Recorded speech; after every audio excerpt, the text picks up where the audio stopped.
Astra Taylor is a documentary maker, author, and co founder of the Debt Collective. She has a new film, You Are Not Alone, and a new book of essays, Remake the World.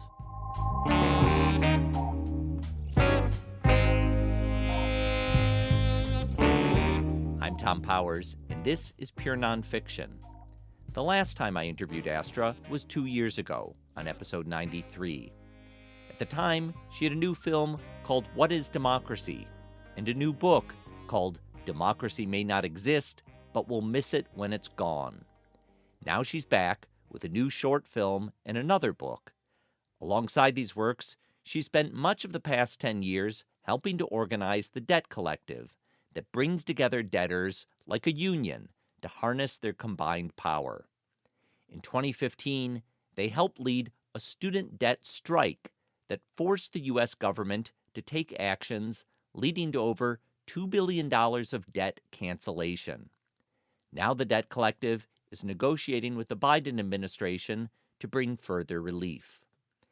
In January, Astra released her new short called You Are Not Alone, loan meaning debt, while also evoking the loneliness of being in debt. In the film, Astra gathers a group of students who have coped with debt, along with college professors, to discuss the value of education and the price of education. Here's a group member speaking from personal experience. My partner has over $200,000 of student loans. So we've been navigating that for the past number of years, and it's really hard to talk about that. And even, anybody we talk to, family or whatever, they were just like, you get away from this partner who has this. This is like such a terrible thing for your life. Right. And he is not a terrible person. So he has this public job now, and that's great. But like, we're still counting on being in debt essentially for the rest of our lives, which has changed the nature of what we're doing. We're not having children. We're not getting married. And it's shaped our lives in incredible ways. We also hear from those who participated in the debt strike with a message of empowerment. We started striking our debt. We stopped paying. We said no more. And that got really powerful. I got my 30,000. Pam got her 220K. We had $1 billion at this point worth of student loan forgiveness. If we can do it for some, why not all? You can watch You Are Not Alone for free on The Intercept. Astra's new book of essays, Remake the World, draws upon her experiences with the Debt Collective. In one essay, she looks back on Occupy Wall Street in 2011 and how that event set her on a new path. When she first showed up to Occupy in Lower Manhattan, her friends assumed she might make a documentary. But she writes that she took a different inspiration from the movement. She didn't want to stand on the sidelines with a camera. I asked her why. Yeah, it's funny that you bring that up because I just, randomly picked up the book and that paragraph stood out to me. And I was remembering that feeling because it was what people assumed I would do. My film Examined Life had just come out a couple years prior, and I was more known at that time as a filmmaker than as a writer or as an organizer. Now I have a kind of more multifaceted identity. And as I write, it's just very simple. I say the idea of making a film about Occupy Wall Street made me sad because I knew that it was going to be a certain arc. I knew that the encampment couldn't last, right? And that the most visible aspect of this movement was the people holding physical space, all of these tents, the beautiful libraries people made, the kitchens, the people speaking in these assemblies using what was called the people's microphone, where you would say something and then the crowd would echo it as a kind of amplification, because you weren't allowed to have electric amplification in Manhattan at your protests at that time. And what I wanted to do, I wanted to take that energy because I felt that it was so valuable, right? I mean, Occupy Wall Street was a kind of breakthrough in the sense that we had a decade where it was incredibly hard to get any traction for any kind of protest movement. I mean, I'm thinking specifically about anti-war movements under Bush too, right? I mean, I'm sure you were at these protests where, you would gather and either be ignored or arrested. People would be kettled immediately. And so not only was Occupy significant to me in the fact that people were able to hold this space, but it also felt like a break with the dominant ideology, because people were talking about class. This idea of the 99% and the 1% felt so refreshing to me, so different from anything I had seen in my lifetime. And I just felt this responsibility to try to carry that energy forward, and with the knowledge that the form would transform.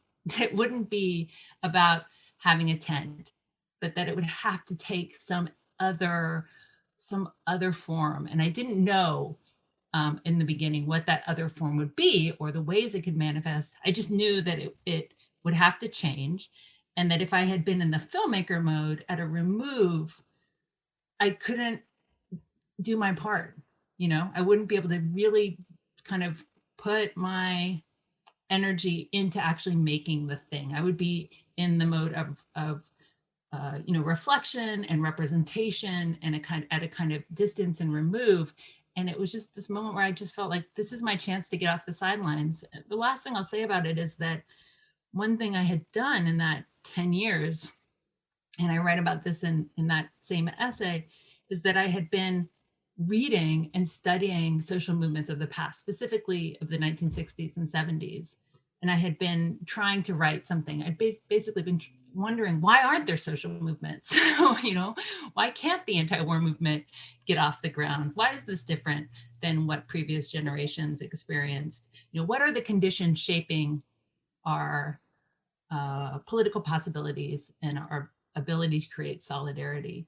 And one thing I learned in all of that reading was that movements, are just really messy. They're not, they're never sort of fully formed. We look at them through this idealization of the past, and we kind of have these heroic figures. But the fact is, they're always fraught. They're always difficult. People are always clashing. They're always risible. Like at the time, these people we come to revere were despised. People hated Martin Luther King when he was actually alive. And so I just was like ready to engage in the mess. And I was ready to plow through disappointment and frustration and the annoying drum circle and be there to expand that energy. And there have been periods where I felt really like, what have I done with my life? I could have made some other documentaries. I could have, studied other subjects. But now I think we're coming on the 10-year anniversary, and I feel like, we did change the conversation and it was worth it. Well, I mean, you've had some extraordinary work come out of the last 10 years, and we'll talk more about that.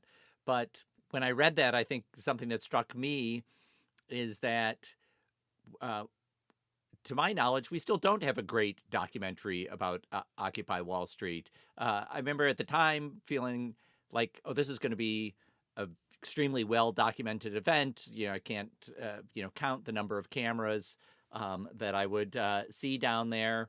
And maybe it speaks to, really how hard it is to make a good documentary, that it's not just about, shooting a lot of footage of protests, but that to make that film really well, it would take a real level of craft and thought. It's interesting because there were some collaborative documentaries that were made at the time, and I'm actually forgetting their names, which sort of kind of speaks to your point. I think it did. Occupy certainly got me thinking about what documentaries about social movements are and could and should be. And in that sense, I think there's no denying that Occupy Wall Street set me on the path to making my film, What is Democracy? And I think one thing that makes those films hard is it's hard to tell a collective narrative, right? And protest movements are things that they're kind of hard for people like me. And by that, I mean writers and filmmakers, because, we're used to putting our names on things. I'm the director, I'm the author. But when you're in a social movement, you're in the flow, you're in the collective. It takes masses of people. And how you tell a story that stars a multitude is actually like a real narrative challenge. Which is part of why people resort, I think, to these tropes of the hero narrative, right? Or, telling a kind of biography of a change agent. So I think, it got the gears turning for me, but I agree that there isn't a kind of definitive film of Occupy. But, I also like, the kind of activist cinema that's a bit more quiet, that isn't really about the protests or the holding of space, but these movements that tend to be about dialogue, deliberation. There's a whole tradition of kind of 60s cinema of that, right? Where, because a lot of what movements are and what organizing is, it's actually just the quiet work of conversation and connecting with other people, and not necessarily the sort of, it's all that leads up to those moments where you burst into the public conversation and suddenly people see you. Most organizing is not that. That's the exciting part. That's the climax and the denouement, not like not the actual, not really the bulk of the experience. When we speak of films about social movements, I think of the documentary Berkeley in the 60s, a history of activism at the University of California set during the Vietnam War. Here's Berkeley student Mario Savio giving a speech on campus. There's a time when the operation of the machine becomes so odious, makes you so sick at heart that you can't take part. You can't even passively take part. And you've got to put your bodies upon the gears and upon the wheels, upon the levers, upon all the apparatus, and you've got to make it stop. And you've got to indicate to the people who run it, to the people who own it, that unless you're free, the machine will be prevented from working at all. So interesting. I watched that movie over and over, Berkeley in the 60s, when I'm talking about how I spent those years studying the past and, prior movements. I mean, for me, it was so informative. That was part of my, I think, education and what it meant to be an activist. So, it would be great if somebody made something like that about this period that would, inspire future organizers. But I need to rewatch that because I definitely watched it a dozen times. Yeah, it's a really strong film. So you were talking a minute ago about a different tradition of documentary that you pinpoint in the 1960s that covers people in conversation and dialogue. And I wonder what are examples of films that you're thinking of. One that's really beautiful and probably not known to many folks is a National Film Board of Canada film called Encounter at Quacha House, which I think is probably from 1968 and is filmed in Halifax, Nova Scotia. And it's just this encounter basically of young Black people, and they're talking about how to challenge the racism in their community. So it's, black and white, shot on film. It's like 30 minutes. Here's a clip from Encounter at Quacha House. I think that parents, our parents, mine included, have gone through a system where they've been put down. The educational differences between the young people here and our parents, it's so great. I mean, all the young kids of today are much different from their parents. All young kids, and Blacks are no exception. And I don't think the issues are the same. I don't think they look at them the same. But I think the kids are willing, and I think they're also able to look at the issues. They read more. TV is here. They're able to travel more. I think it's the kids, man. If you can show the kids that this system out there that they're living in is basically a racist system, rotten. Then if they realize that, as Denny says, then you can do things. I'm thinking of documentation of Fred Hampton, right, trying to build his Rainbow Coalition.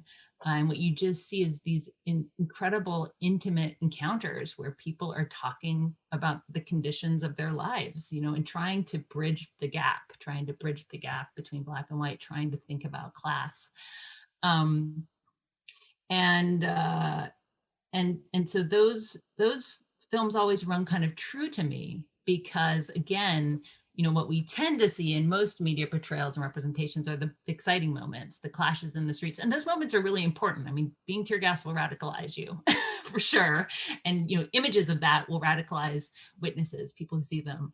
But if you're someone like me who is kind of thinking, well, how do we actually build these structures and organizations and institutions that can carry this forward, right? Like, how do we actually build the sustaining and durable power to challenge the powers that be? Then these other films have sort of really valuable insights because it's really about, again, it's all of those conversations, and all of those conversations then add up to something. And I think there's part of it for me in those films where you can call them political films, but they're philosophical, because what it is regular people reflecting philosophically on their existence, and on their their exploitation and on their expectations. And so I kind of love that too, because obviously, my films all have a philosophical bent.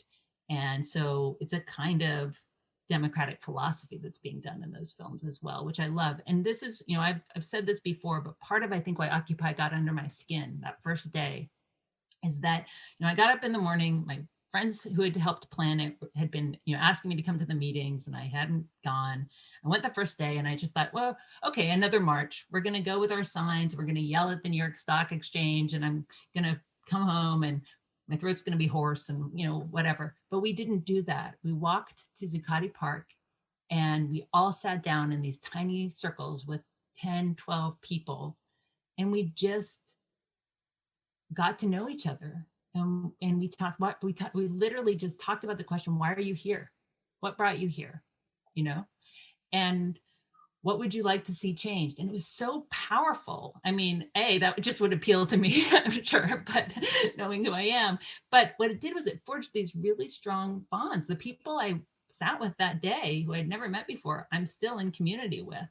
And it was that philosophical aspect. We're not just reacting and shouting. We're sitting and talking and thinking about how we need to change the world. I mean, that was also what was so, I think, unique about the Occupy movement, and what, for me, just it broke my expectation of what a protest was and could be. So the scenario in the film "You Are Not Alone" very much evokes that. You've gathered together people, both students and teachers, all who are affected in some way by student debt or want to talk about it. Can you talk about, how you assembled that group? Mm-hmm. Yeah, You Are Not Alone was shot on one day, February 7th, 2020. So it was one of the last things I did before the pandemic, in quarantine. It was, it's interesting now to know at that time, I must have known that everyone was talking about this coronavirus, but it just felt still like a distant phenomena. I was put in touch with Paul Holdengraber, who New York listeners might remember from the New York Public Library as a great host of conversations with writers. And he had recently taken a position founding this new Center for Dialogue called Onassis LA. And so essentially, he offered me this space, the house that the film is shot in, and a budget to produce a conversation, a dialogue. And it felt really, it felt like a brilliant opportunity, because at that point, this movement I've been helping to build ever since Occupy Wall Street, this movement of debtors to fight for the abolition of debts, but also the provision of all of the things we need to survive. So we fight for the end of student loans and for free public college. We fight for the end of medical debt and universal health care, et cetera. Our movement was at a kind of tipping point, because we had launched a student debt strike back in 2015. And against the odds, we had won at that point over $1 billion of student debt relief. That number has just gone up by $1 billion, because the Biden administration is now restarting some of the debt relief processes that the DeVos administration, the Trump administration, halted. So, we're back on terrain where we can fight again to get people justice. So we had won significant relief, and some of the people from that strike are in the film.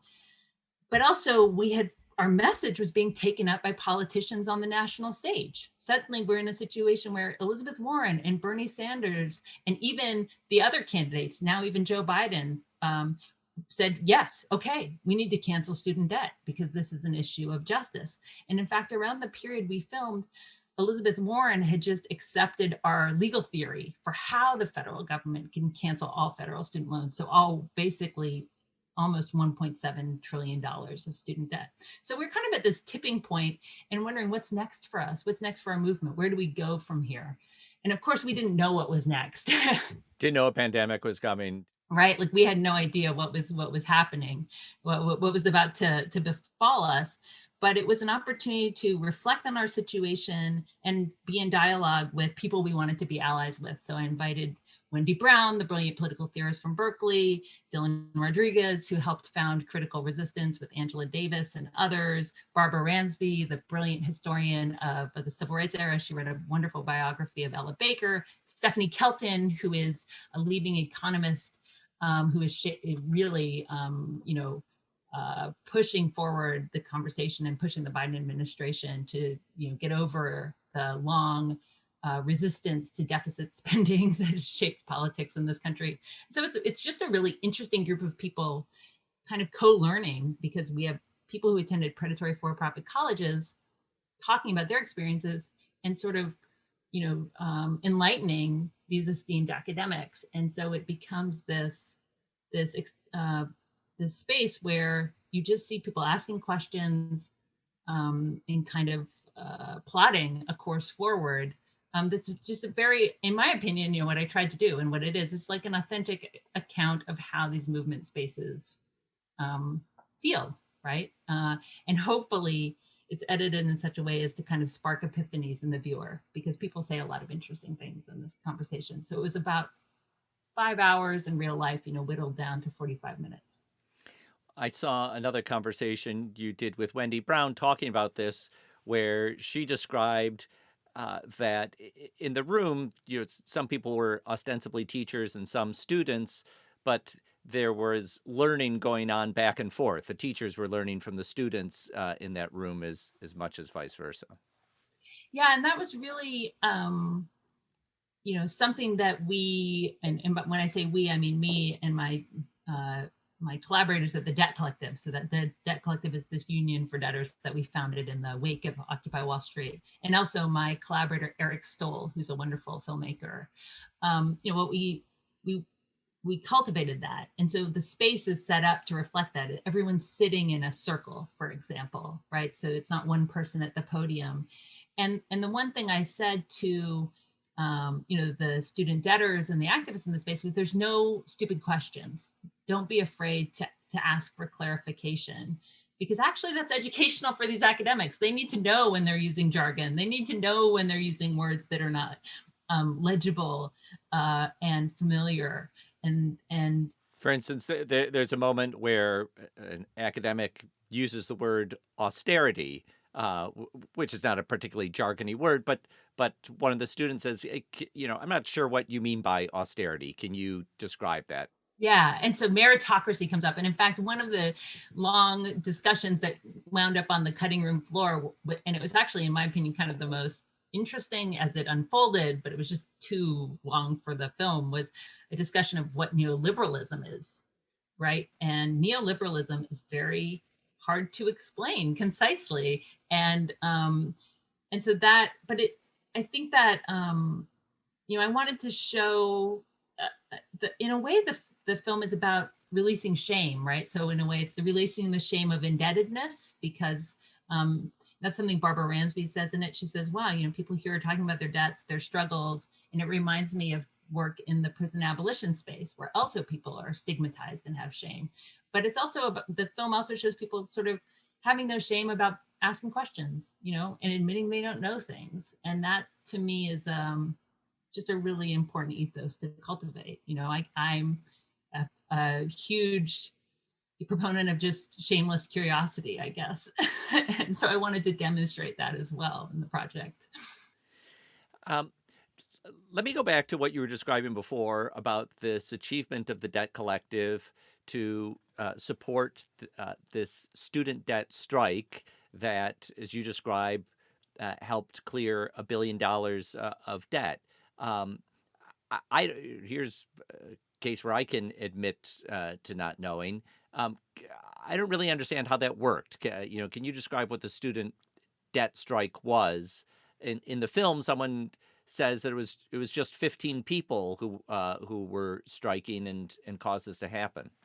Yeah, it started with 15 people. So the idea of the Debt Collective is pretty straightforward. Just like a labor union allows workers to organize and then collectively bargain with the boss, right? And sometimes workers go on strike, they withhold their labor. Our provocation is that debtors can do something similar. The debtors can organize into debtors unions, and that, alone our debts really overwhelm us. I mean, right now we're in 2021. The average American before the pandemic died with $62,000 of debt. I mean, it's indebtedness. The fact is, most people cannot reach the American dream of home ownership. Most people are just dreaming of getting out of debt. I mean, it's a crisis that is hard. It's hard to fathom, actually.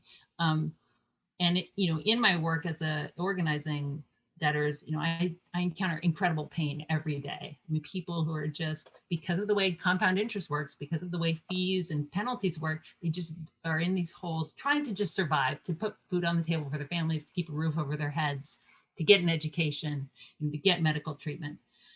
So, through various ways, we encountered and started organizing with students who had gone to predatory for-profit colleges. So, think University of Phoenix, DeVry, ITT Tech. They had gone to schools owned by a company called Corinthian Colleges, Inc.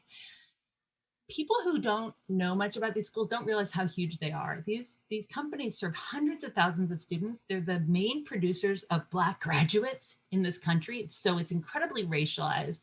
And what basically people get subprime educations for huge costs, because these companies take out the maximum student loans. They target immigrants, first generation students. They target Black single mothers. They target veterans. They target disabled people. I mean, these are parasites, these companies, and they ruin people's lives. So these people we met had gone to a school that was under investigation, being sued by the CFPB, but they had signed arbitration clauses, so they couldn't sue, even though they had been defrauded. And so we said, what if you went on strike? What if you said, I can't pay, I won't pay? So we started organizing with 15 people, and in addition to the strike that grew, their numbers grew. We did legal research because we're nerds, and we found that they actually had a right called borrower defense to repayment. They had a right. If you are defrauded by a company, you have the right to have your federal student loans canceled. The problem is the government had never bothered to rule make. They had never figured out what the rules were so you could enact that right. So we speculated, and we built an app that you could use on your mobile phone, where we were like, this is probably what it's like to assert this right. This seems like a credible thing. And then we flooded the Obama Department of Education with thousands, and then tens of thousands, and then over 100,000 claims from defrauded students. And we created a crisis in the Obama administration. And they were forced to do a rulemaking session. They were forced to change federal law. They were forced to start issuing relief. Now, in my opinion, they did two things that were really evil. One, they bailed out these predatory schools, just like they had bailed out the banks, which then made it that much harder for people to get relief. And they didn't issue mass discharges. They made people apply one by one, which meant that, I think they knew they had made an error when Trump won the election, because that meant Betsy DeVos could just one by one deny people. So they thwarted justice. So that was the fight. That's how we've won this $2 billion of relief through this process. But while we were doing this campaign, when you say $2 billion that people one by one had to apply for, is that people one by one saying, hey, I've got $50,000 of debt, I have $200,000 of debt, and that getting cleared, adding up to over $1 billion? Yeah, now over $2 billion. And it's basically through this coupling of this legal strategy, these claims coupled with the strike. I mean, I think it's really important that if we hadn't gone on strike and created all of this pressure and news in the media and using, and been kind of very militant, they never would have responded. I mean, this is a theory of, it's not just like, oh, look, the legal system works. It's like we built power and we put pressure on people. We had a meeting with Arne Duncan, who was Obama's Department of Education secretary, and we canceled at the last minute because we felt, he was full of shit. I mean, we had this very public campaign of just saying, these debts are totally illegitimate. We're not paying. So while that campaign was unfolding, we found another piece of information that was very interesting. We realized that in the Higher Education Act of 1965, there's something called compromise and settlement. In other words, the ability of the government to create student loans also gives it the ability to cancel student loans. So it turns out that Congress already gave the Secretary of Education the authority decades ago to cancel student debt. In other words, we don't need Congress, we don't need the Senate, we don't need to go through these through the legislative process because the power is already there. And so this is something that we began pushing and popularizing back in 2015. And what has happened in the last year is that Senator Elizabeth Warren and Senator Schumer and a bunch of other elected officials have come around to the debt collective's legal theory. And so I think it's this, I think what we're trying to model, and we're doing quite well, is this thing of like sort of radical policy. We're like a radical policy shop. We're basically telling elected officials, this is how you do it. Here's the power you have. But then also building the public pressure, engaging in these sort of more militant strategies to say, and morally, this is the right thing to do. And also, we'll fight you if you don't, because and you need both of those things, because, elected officials love to tell you you're just a silly, idealistic activist. At Occupy, we're told, oh, vote, don't you need to vote. You need to get a job and vote. And now it's sort of like, well, here, all right, we'll be savvy. We'll play the savvy inside game and we'll play the radical outside game, which hopefully means we're your worst nightmares.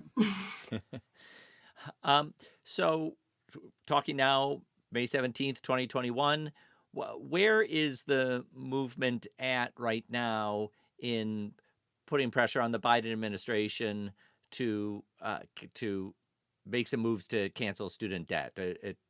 The last thing I had read is that the Biden administration was talking about canceling $10,000 of debt for individuals. I know you're looking for a much higher number than that. Where's that discussion at right now? Yeah, I mean, first off, I think it's, important to name the fact that Joe Biden campaigned on any degree of debt cancellation as a movement success. I mean, certainly this wouldn't have happened without Occupy Wall Street, because it was at Occupy Wall Street that we had the first protest. We had a protest called 1T Day, where we marked the day student debt passed $1 trillion. And we always, we being, again, my collaborators and I always point to that moment because the media was so dismissive of us, and they said, oh, this is a crazy idea. It'll never get any traction. And so, actually it turns out if you just keep pushing something, you can get traction. So Joe Biden campaigned under, substantial pressure he campaigned on the promise that he would deliver a minimum of $10,000 of student debt relief immediately, right? And so we see the immediate as a sign that they should use compromise and settlement authority. Again, not go through the legislative process. And in fact, what we know now that the Biden administration is waiting on a memo. They've requested a memo from the Department of Education and the Department of Justice about this legal authority that the debt collective has discovered. And we're cautiously optimistic. And we've been scheming with, other people in power about what happens depending on where this memo goes. We launched a broader student debt strike. We launched something called the Biden Jubilee 100 at the beginning of the Biden administration. And I think these were 100 student debtors symbolically representing Biden's first 100 days. And what's so, I think, moving to me about that group of people is that they were all ages. So they were recent college graduates. They were also grandparents. They were Black, white. They were from, there were doctors. There was a humanitarian doctor, a young man who owes something like $600,000.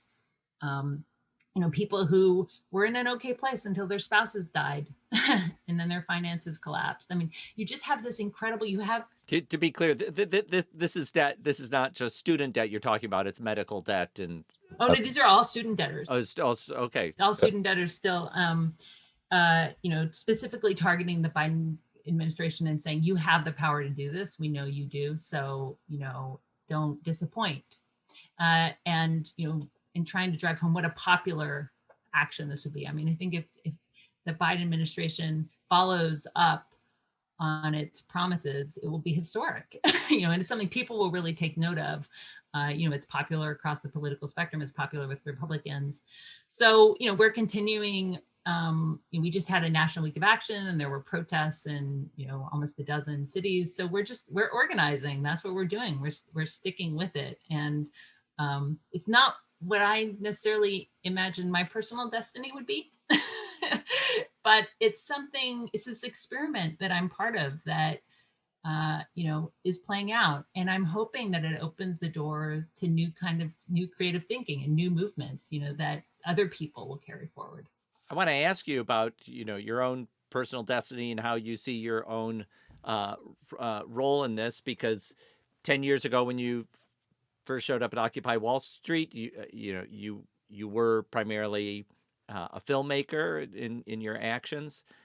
Since then, you've become an organizer, done much more writing, and had a stint in a band.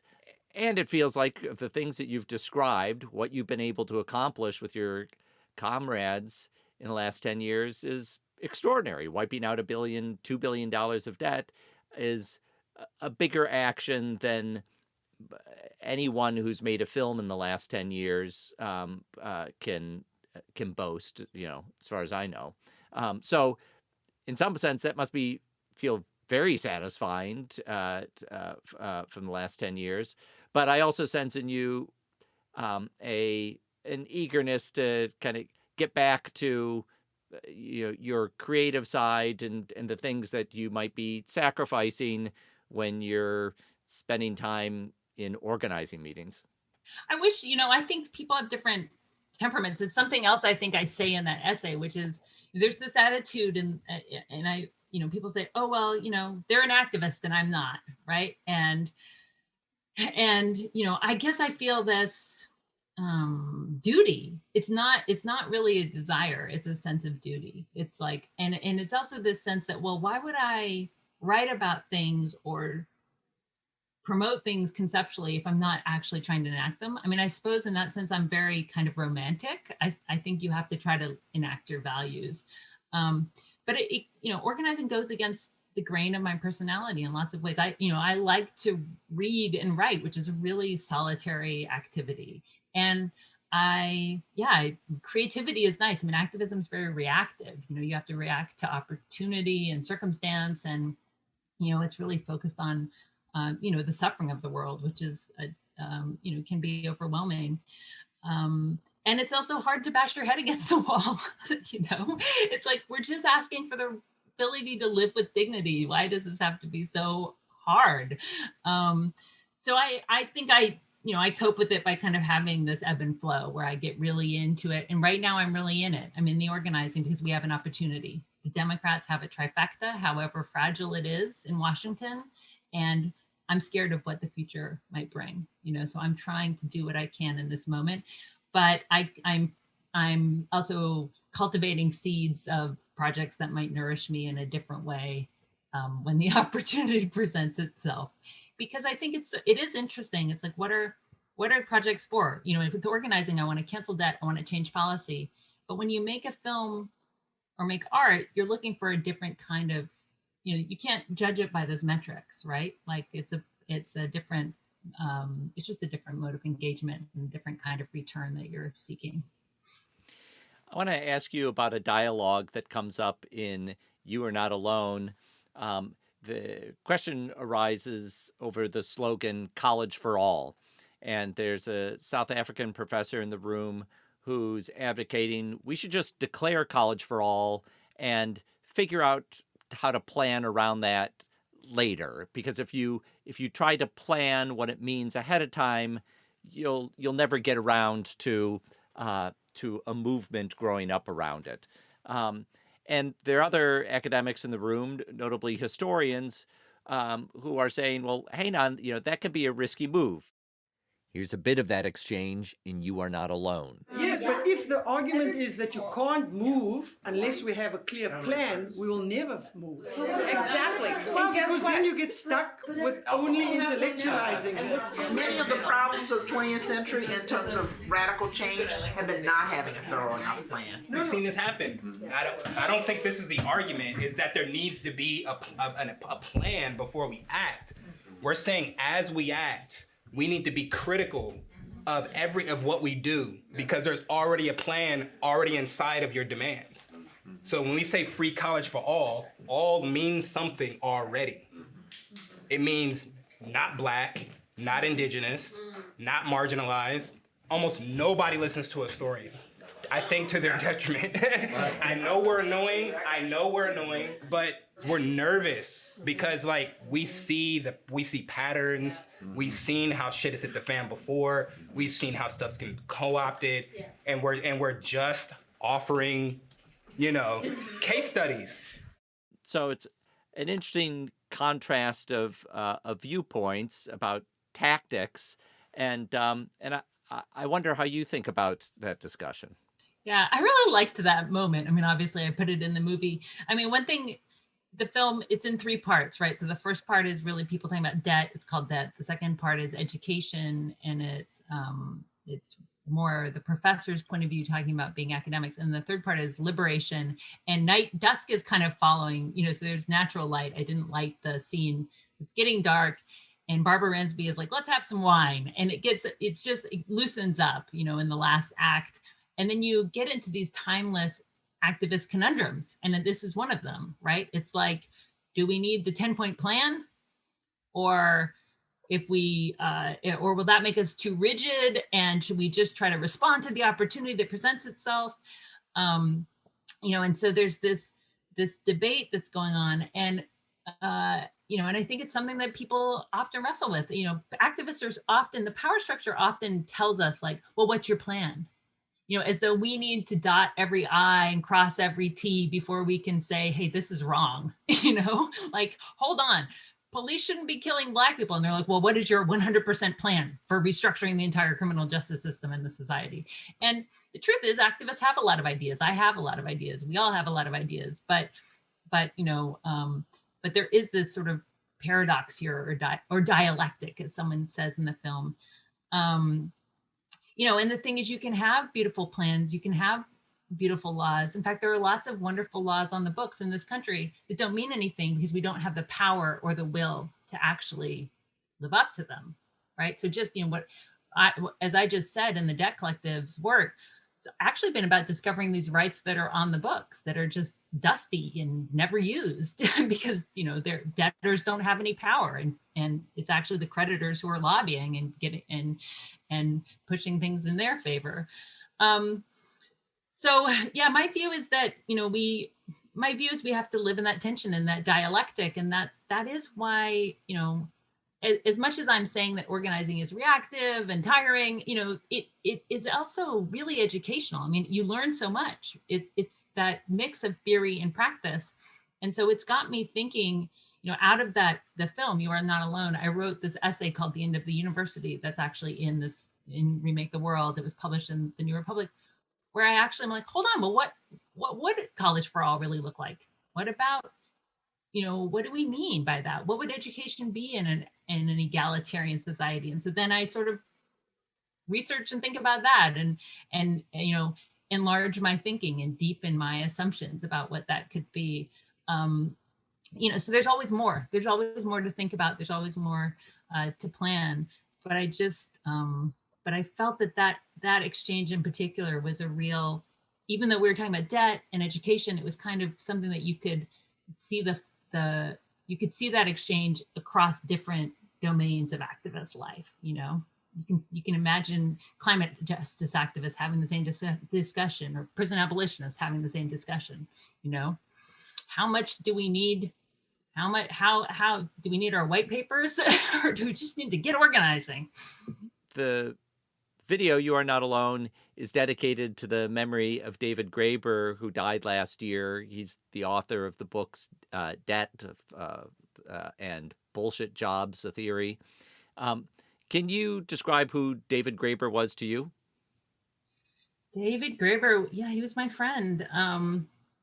It's interesting. I went back recently and tried to figure out when we had met, and we met over email. A friend introduced us, and it was one of those friendships where we just started writing these long letters about gift economies and creativity and capitalism. And, it was like there was no introduction. We're just suddenly having this exchange. So David was, an anarchist, an anthropologist, and an activist. And David really embodied the ethos, I think, that, I aspire to, of just being someone who experiments and enacts their ideas. And so David was one of the people who actually planned Occupy Wall Street. And I hinted at him earlier when I said, my friends had been trying to get me to go to the planning meetings and I was too cynical. It was David who was trying to get me in August to attend some of those. And he just felt that that the time was right, that there was a kind of readiness in the air to do something. And, he was thinking rightly about the Arab Spring, about the movement of the squares in Europe, right? That if people in other countries are rising up, let's bring this to the United States.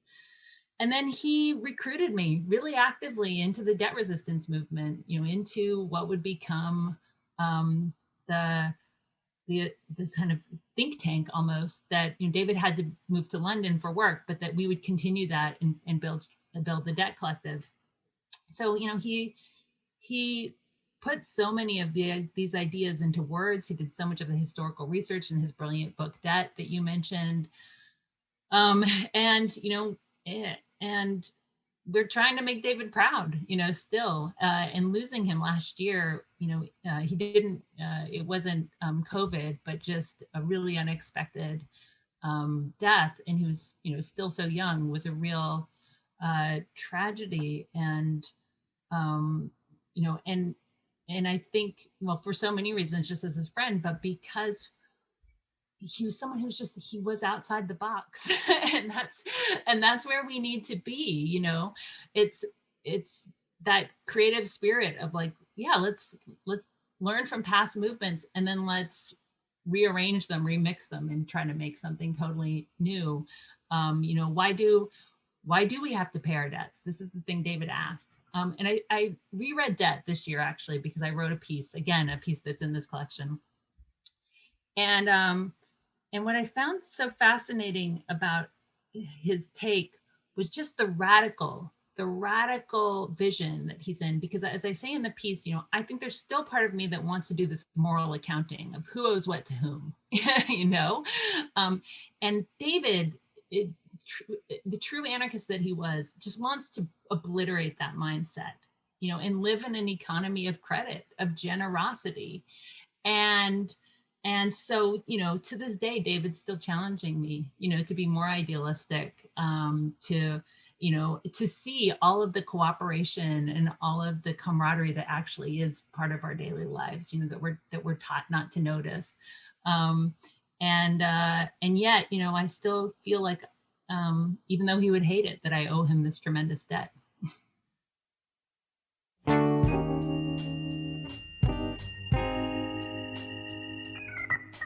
I want to thank Astra Taylor for speaking with me. Her new film, You Are Not Alone, is now streaming for free on The Intercept. Her new collection of essays is Remake the World. You can hear her on Pure Nonfiction episode 93, talking about her film, What is Democracy? See our show notes for links.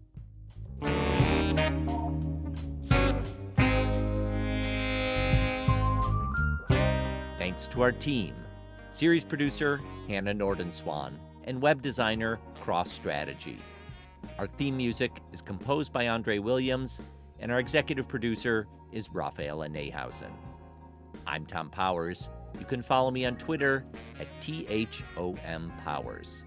You can read our show notes and sign up for our newsletter at purenonfiction.net.